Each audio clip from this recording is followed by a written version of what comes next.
1. Ang buhay ay isang biyayang hindi kayang pantayan ng anumang kayamanan o materyal na bagay. 2. Ito ang nagbibigay sa atin ng pagkakataon na magpakatuto at mag-abot ng tulong sa kapwa. 3. Ang bawat buhay ay may halaga at kahalagahan dahil ito ay nagbibigay ng kasiyahan at inspirasyon sa iba. 4. Ang mga pangarap at mga layunin ay nagbibigay ng kahulugan sa ating buhay at nagbibigay ng patutunguhan.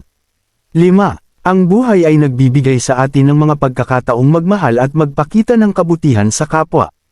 6. Ito ang nagbibigay sa atin ng mga karanasan at aral na magbibigay ng kakayahan upang magpatuloy sa buhay.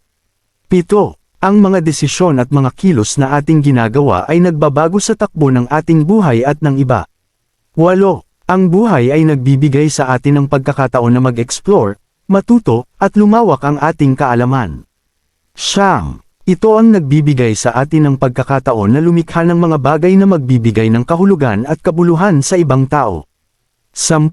Ang buhay ay mahalaga dahil ito ang nagbibigay sa atin ng pagkakataon na magpakatuto, magpakumbaba, at magpakaligaya.